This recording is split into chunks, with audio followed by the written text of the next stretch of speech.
بنیادی ایجنڈا ہے پاکستان کی فوج اور پاکستان کے اداروں کو پریشرائز کرنا، ناکام کوشش، ناکام دباؤ لانے کی، صرف اپنے کرپشن کے کیسز، اپنی منی لانڈرنگ کے کیسز سے توجہ ہٹانے کے لیے، اور ان کی غلط فہمی ہے کہ کوئی بارگیننگ کرنے کے لیے نہیں جناب۔ میں آج 2-3 باتیں کروں گا جو شاید ابھی تک 4 دنوں میں کسی نے نہیں کی ہوں گی۔ پاکستان کے لیڈنگ ٹی وی چینلز کے اندر صفدر اعوان صاحب کے ویڈیو آڈیو کلپس موجود ہیں جس میں وہ کہتے ہیں کہ مجھے تو اپنی بیگم صاحبہ سے ملاقات کرنے کے لیے کئی ہفتے ٹائم لینا پڑتا ہے۔ یہ میں الزام نہیں لگا رہا، یہ کلپس جناب آپ چلائیں۔ میں دعوے سے کہتا ہوں جس ہوٹل کے اندر صفدر اعوان صاحب تھے وہ اپنے کمرے میں تھے اور بیگم صفدر اعوان صاحبہ اپنے کمرے میں تھی۔ اس کی انویسٹیگیشن بھی ہو کے سامنے آ جائے گی۔ پہلے دن جو انہوں نے اپنے 2 زرخرید لوگوں کے ذریعے سے ٹویٹس کرائے، ایک ان کا خاص پپٹ ہے سابق پیمرا کا چیئرمین ابصار عالم، اس نے ٹویٹ کیا جو چٹخنی اور جو ہتھی اس نے دکھائی ہوٹل کی، وہ دروازہ اور وہ کچھ اور تھا، اور ایک دوسرا ان کا خاص ملازم ہے، میں نام نہیں لوں گا، اس نے ٹویٹ کیا ایگزیکٹ اسی ٹائم وہ دروازہ اور وہ ہتھی کوئی اور تھی۔ یار کچھ جھوٹ کے اور فریب کے اور فراڈ کا کوئی سر پاؤں نہیں ہوتا۔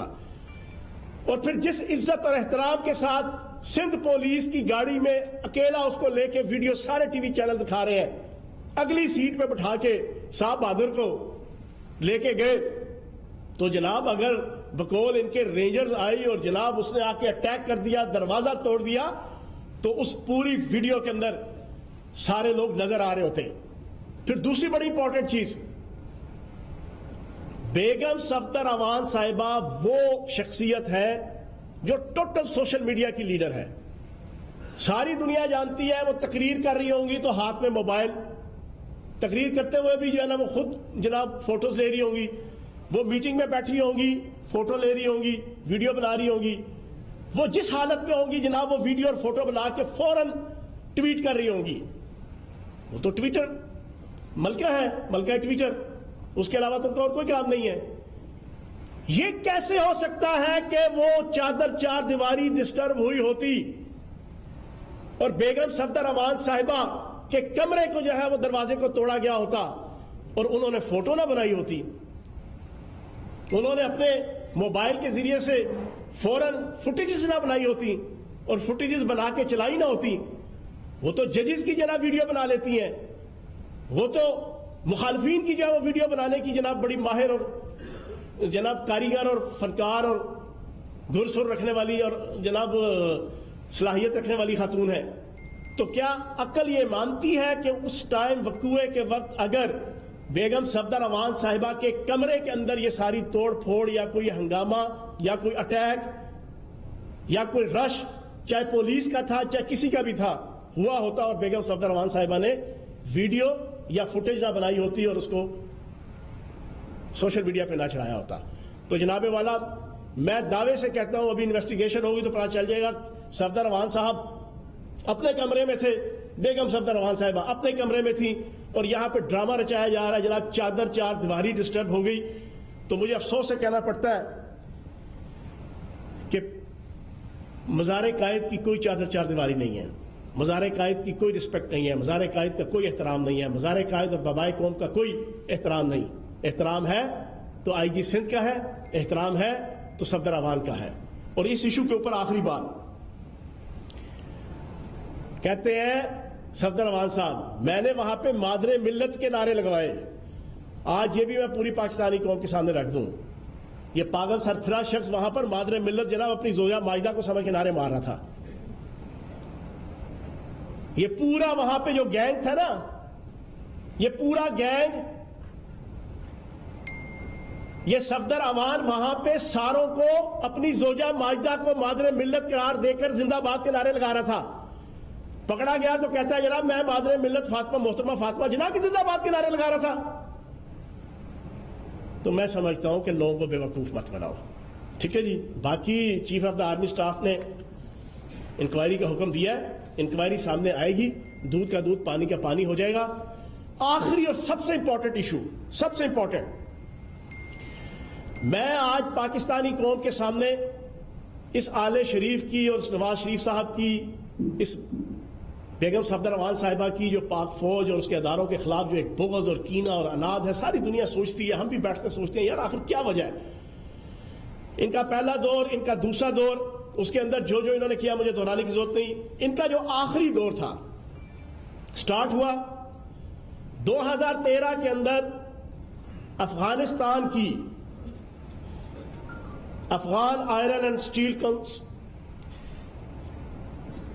کنسورشیم کمپنی، اس کا اور Indian steel authority of India, ان کا اور سجن جندال، ان تینوں کا ایک معاہدہ ہوا 1 ارب 80 کروڑ ٹن خام لوہا، صوبہ بامیان، ضلع حاجی کاگ، وہاں پر یہ ذخائر تھے۔ انہوں نے آپس میں معاہدہ کیا۔ معاہدہ کروانے میں حامد کرزئی کا ایک بھرپور کردار تھا۔ معاہدہ ہو گیا، لائسنس مل گیا انڈیا کو، سجن جندال کو، یہ 2013 کی بات ہے۔ 2014 میں 27 مئی کو مودی کی تقریب حلف برداری تھی وزیر اعظم کی، نواز شریف صاحب وہاں پر گئے اور بن بلائے گئے تھے، یہ بھی آن ریکارڈ ہے۔ پھر اینڈ ٹائم پہ انہوں نے وہاں پہ منت کر کے کہا کہ جناب جناب انویٹیشن بھیج دیں، ورنہ اینڈ ٹائم پہ انویٹیشن آیا تھا۔ انڈین اسٹیبلشمنٹ اور انڈیا اس بات پہ راضی نہیں تھے، لیکن ان کے اپنے تجارتی مفادات تھے، یہ وہاں جانا چاہتے تھے، یہ وہاں پر گئے تو تقریب کے فوراً بعد جب وہاں سے نکلے ہیں تو پاکستان کے ہائی کمیشن نے ان کو کہا کہ حریت کانفرنس کے کشمیری رہنما آئے ہوئے ہیں اور آپ سے ملاقات کے انتظار کر رہے ہیں، روایت کے مطابق کہ جب بھی کوئی پاکستان کا صدر یا وزیر اعظم آتا ہے تو پاکستانی ہائی کمیشن میں ان کی ملاقات ہوتی ہے۔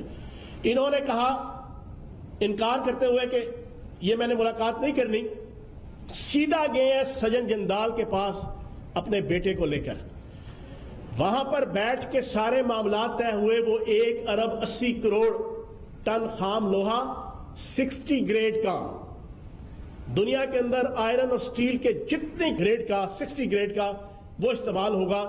اور میں پوری پاکستانی قوم سے پوچھوں گا انڈیا نے یہ اسلحہ کس کے خلاف استعمال کرنا ہے یا کرنا تھا؟ انڈیا نے برطانیہ کے خلاف، فرانس کے خلاف، امریکہ کے خلاف یا افغانستان کے خلاف؟ یہ پاکستان کے خلاف استعمال کرنا تھا۔ پاکستان کے اداروں نے اس کی یہ آخری دور کی یہ جو پہلا بہت بڑا ملک دشمنی کے اوپر مبنی اور اپنی تجارت کو فروغ دینے کے حوالے سے وطن سے اور اپنی سرزمین سے اور اپنی دھرتی ماں سے بے وفائی کرنے کی جو پہلی اس کی پلاننگ تھی، اس کے رستے میں ہرڈل بنے اور یہ منصوبہ ناکام کیا۔ اور جندال کے لیے اور انڈیا کے لیے پاسبل نہیں تھا کہ وہ رشیا کے ذریعے سے جناب وہ لوہا اور وہ کوئلہ لے کر آئیں، اس کی فیزیبلٹی جو ہے وہ ڈیفیوز ہو جاتی تھی کاسٹ بینیفٹ ریشو کے پوائنٹ آف ویو سے۔ یہ میں نے 20 اور سینکڑوں وجوہات جو دوسرے دور کے اندر، اس میں سے یہ پہلا ایک میں نے آپ کے سامنے وجہ رکھی ہے۔ آج پاکستان کے اندر بدقسمتی سے انڈین چینلز، آج سارے پاکستان کے اندر ایک میڈیا کے اندر خبر چل رہی تھی کہ انسٹیٹیوٹ آف پالیسی ریسرچ نے ایک پورا انالیسس پیش کیا ہے کہ پچھلے 36 گھنٹے یا پچھلے ایک ہفتے یا اسپیشلی 2018 کے الیکشن کے بعد سے لے کے اب تک انڈین میڈیا کس طریقے سے 5th جنریشن وار کو ایڈوانس کرتے ہوئے، انہانس کرتے ہوئے سی پیک کے خلاف، جنرل عاصم سلیم باجوہ کے خلاف، پاکستان کے خلاف، پاکستان کے وزیر اعظم عمران خان صاحب کے خلاف، پی ٹی آئی کی حکومت کے خلاف، انڈین فوج کے خلاف، پاکستانی فوج کے خلاف کس انداز سے جو ہے وہ فرنٹ فٹ پہ آ کے لڑ رہا ہے، جو پہلے نہیں تھا۔ اور خصوصاً جب سے یہ مکس اچار پارٹی پی ڈی ایم 20 ستمبر سے بنی ہے، اس وقت سے لے کے اب تک یہ ہر روز ایندھن فراہم کرتے ہیں، جو اسپیشلی یہ جو آئی جی سندھ اور بازار قائد کا اور صفدر امان کا ایشو ہے، یہ روزانہ کا جو ڈرامہ، صبح 9 بجے ایک فنکار آتا ہے، 10 بجے دوسرا اداکار آتا ہے، 11 بجے تیسرا کلاکار آتا ہے، اور جناب اسی طریقے سے 6 بجے تک ان سارے نوسر بازوں کی ایک لمبی فہرست ہوتی ہے۔ صبح 9 بجے آتے ہیں، کھربوں ڈالر کی کرپشن کے نیب کیسز کے اندر وہاں پیشی پہ آتے ہیں، لیکن تین چیزیں آخری بات کر کے، اور سب سے امپورٹنٹ چیز، اس مکس اچار پارٹی اور اس آل پاکستان لوٹ مار ایسوسیشن یہ تین چیزوں کے ارد گرد گھوم رہی ہے. تین چیزوں کے ارد گرد. پہلا ان کا تماشا ہے، دوسری ان کی آشا ہے، اور تیسرے ان کی بھاشا ہے. تماشا ان کا کرپشن کا ہے، تماشا ان کا منی لانڈرنگ کا ہے، تماشا ان کا کک بیکس کا ہے، تماشا ان کا جو میں نے آپ کے سامنے رکھ دیا انڈیا کے ساتھ تجارت کا ہے، تماشا ان کا جعلی اکاؤنٹس کا ہے، تماشا ان کا منظور پاپڑ والے کا ہے، تماشا ان کا کھربوں ڈالر کی لوٹ مار کا ہے. یہ ہے پہلا تماشا. دوسرا ان کی آشا ہے. ان کی آشا ہے این آر او، ان کی آشا ہے نیب کے ریفرنس اور کیسز سے ریلیف حاصل کرنا. ان کی آشا اور خواہش ہے کہ ہمیں بالکل کلین چٹ دے کے ہمیں صاف ستھرا سادھو، نعوذ باللہ معاذ اللہ، اللہ کا ولی غوث کتب کلندر قرار دے دیا جائے. اور بیگم صفدر امان کی آشا ہے کہ اسے یہاں سے نکالا جائے اور جناب لندن میں بھجوا دیا جائے. دوسری آشا ہو گئی، پہلا تماشا، دوسری آشا، اور تیسرا ان کی بھاشا ہے. بھاشا یہ روزانہ آئین کی حکمرانی، جمہوریت کی حکمرانی، اداروں کی رسپانسبلٹیز، قانون کیا کہتا ہے، آئین کیا کہتا ہے، یہ بھاشا صبح 9 بجے شروع ہوتی ہے اور رات تک جناب ٹاک شوز کے اندر آپ ان کی بھاشا سنتے ہیں. تو بات سمپل سی ہے، تماشا کرپشن کا، آشا این آر او کی، اور بھاشا جناب جمہوریت، 18ویں ترمیم اور اداروں کی اپنی اپنی دائرہ کار کے اندر رہنے کی جناب تلقین.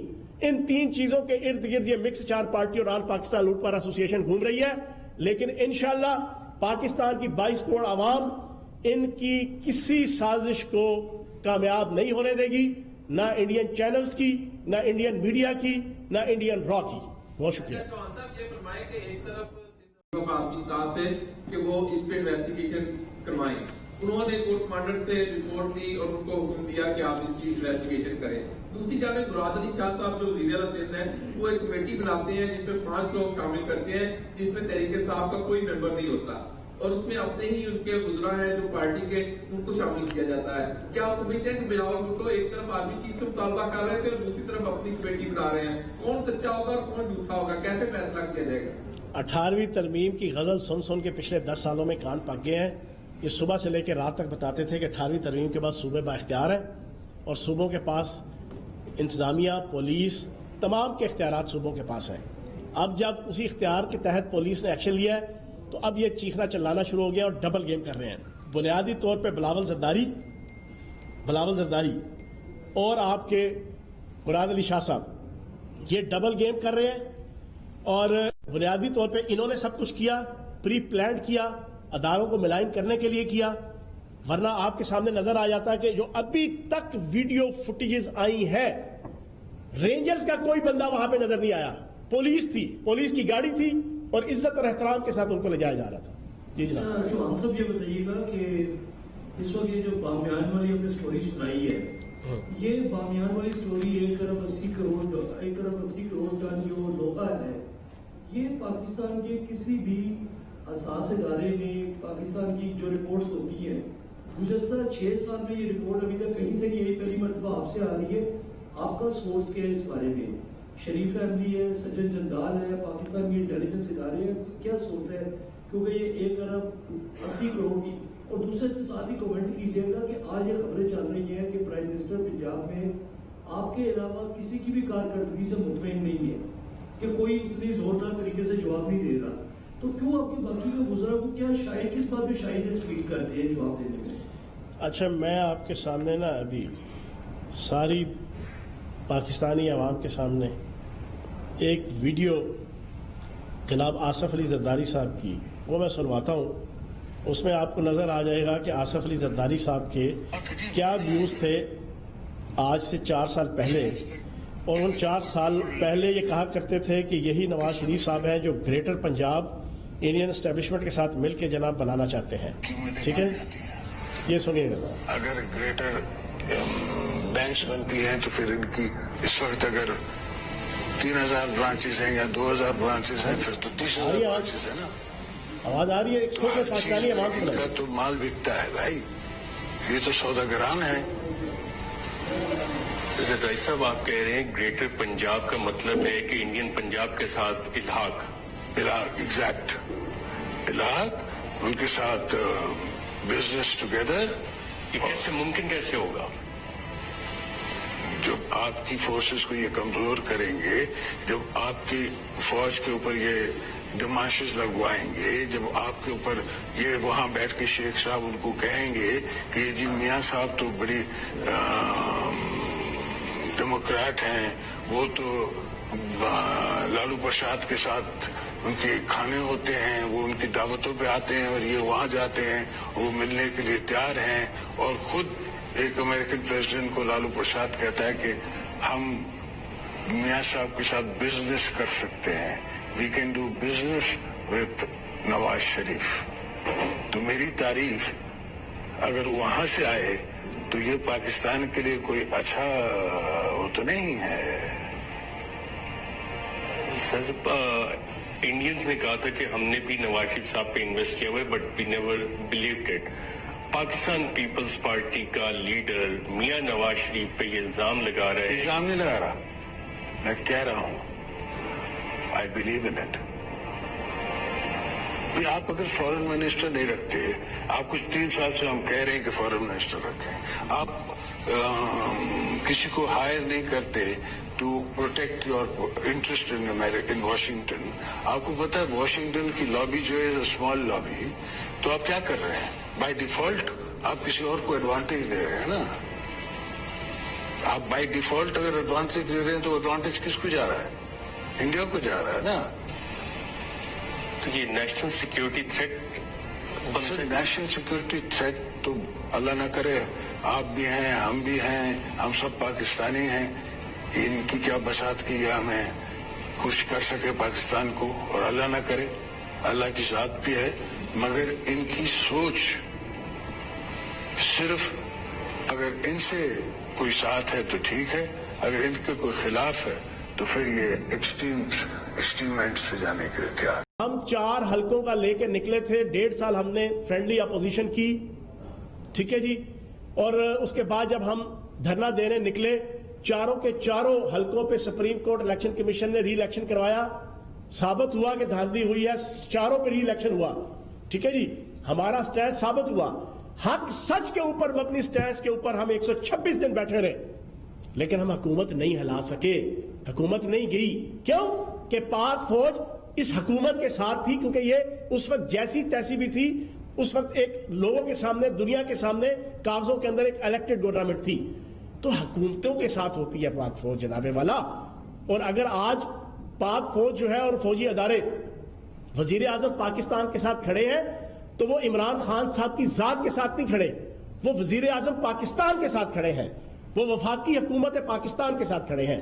تو بات آپ نے ذیشان بخش صاحب بڑا اچھا سوال کیا ہے. اصل میں یہ بہت بڑی سازش تھی، یہ بہت بڑی سازش تھی. فاسٹ فلیگ آپریشن تھا، جیسے وہ انڈیا کراتا ہے نا، پٹھان کوٹ، اوڑی، پلوامہ، ٹھیک ہے جی. دوسری جنگ عظیم شروع ہونے سے پہلے بھی جناب ایک ہوا تھا، جاپان اور امریکہ کے درمیان بھی. بالکل یہ وہ آپریشن ہے جس کے تحت پری پلانڈ کوشش کی گئی ہے اداروں کو ملائن اور ریگریٹ کرنے کی، اور حکومت اور اداروں کے درمیان ایک تفرقہ ڈالنے کی. حالانکہ پوری پاکستانی قوم جانتی ہے 18ویں ترمیم سے پہلے بھی 18ویں ترمیم کے بعد بھی انتظامیہ اور پولیس 100% صوبوں کے تابع ہے. اور جو موجودہ آئی جی سندھ ہے وہ تو ہے ہی آل زرداری کا غلام اور آل زرداری کے گھر کا جناب باندھی. جی فاروقی صاحب، انکوائری کمپلیٹ ہوتی ہے تو اس کے بعد کتنا امکان ہے کہ آئی جی کو کم از کم جو ہے وہ واپس کیا جائے، اور اس سندھ میں کوئی بڑا فیصلہ آ سکتا ہے انتظامی حوالے سے؟ دیکھیں ابھی یہ ساری انویسٹیگیشن ہوگی. انویسٹیگیشن جو سندھ کی حکومت کی ہے وہ تو سارا ٹوپی ڈرامہ ہے، گونگلوں سے مٹی جھاڑنے کی ایک ناکام کوشش ہے. وہی وزیر بٹھا دیے ہیں جو سارا دن جناب وہ طوطا کہانی جناب وہ آل زرداری کی جناب سناتے رہتے ہیں، ٹھیک ہے نا. ان کی کیا مجال ہے کہ وہ انویسٹیگیشن کریں، ان کی مرضی اور ان کی منشا اور ان کی تمنا کے برخلاف. لیکن اب جو آئے گی، کیونکہ ڈائریکٹ اٹیک کیا گیا نا اداروں کو، تو ادارے کی طرف سے جو ساری انویسٹیگیشن آئے گی تو پتہ چل جائے گا، اور اس کے مطابق پھر جو فیصلہ ہوگا. جی بٹ صاحب، ایک تو دوست نے سوال کیا کہ جو آپ نے بامیان والا الزام لگایا وہ رپورٹ کس کی، اس کا براہ کرم وضاحت. اچھا میں بتاتا ہوں. ہاں دوسرا سوال میرا یہ ہے کہ مریم صاحبہ کی جو آشا ہے باہر جانے کی، اس آشا کو کیا آپ پورا کر رہی ہیں حکومت؟ اچھا میں نے یہ پہلی دفعہ بات نہیں کی یہ بامیان صوبے والی. میں منسٹر اور ایم پی اے بننے سے پہلے بھی ٹاک شوز کے اندر یہ بات کرتا رہا ہوں. دنیا نیوز کے بڑے ویجیلنٹ جناب آرٹیکل رائٹر ہیں منیر بلوچ صاحب، انہوں نے کل یہ آرٹیکل بھی لکھا ہوا ہے اور اس سے پہلے بھی کئی دفعہ وہ لکھ چکے ہیں، اور اس کے علاوہ اور کئی کالمسٹ جو ہے یہ بات لکھ چکے ہیں. یہ کوئی 100% نئی بات نہیں ہے، لیکن چیزیں تذکیر کے لیے ہوتی ہیں، اور یہ آج سے 4 سال پہلے 5 سال پہلے کی یہ ساری چیزیں پتہ ہے. ٹھیک ہے نا جی. اور میں تو 20 دفعہ یہ ٹاک شوز کے اندر جو ہے نا 2015 16 17 کے اندر جو ہے نا یہ بیان کر چکا ہوں. لیکن آج میں نے اس وجہ سے ڈیٹیل سے بیان کیا ہے کہ پاکستانی قوم کو سمجھ آئے کہ یہ بہت بڑے جو ڈرامے باز چاچے مامے جمہوریت کے بنے بیٹھے ہیں، ان کا اصل چہرہ اور اصل پلان کیا ہے، یہ بغض کیوں رکھتے ہیں. اور ایک سوال آخری میں پوچھ کے اٹھوں گا، ایک منٹ، ایک سوال پوچھوں گا بیگم صفدر احمد صاحبہ سے اور 200 روپے کلو انڈوں والی سرکار سے. جناب والا آپ جمہوریت کی اتنی مالا چمتے ہیں، مجھے بتائیں آپ کی اپنی پارٹیوں کے اندر کتنے کلو جمہوریت موجود ہے؟ بس کتنے کلو جمہوریت آپ کی اپنی پارٹیوں میں؟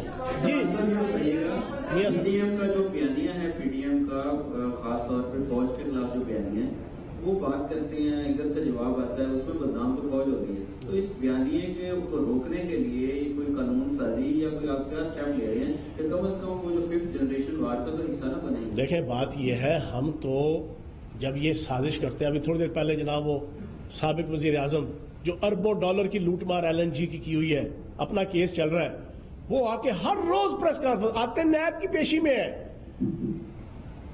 بنتے آ کے سادھو ہیں، آتے کرپشن اور بددیانتی کے کیسز میں ہیں، بنتے آ کے اللہ کے ولی ہیں، آتے جو ہے وہ عقیدہ پروری اور لوٹ مار کے کیسز میں ہیں.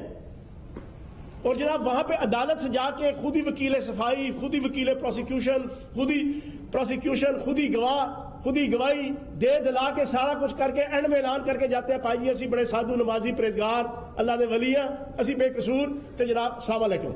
اپنی عدالت سے جائی چلے گئے جناب. تو جناب اس کا جواب دینے کے لیے مجبوراً ہمیں آنا پڑتا ہے اور آ کے بتانا پڑتا ہے کہ حقیقت کیا ہے. بہت شکریہ.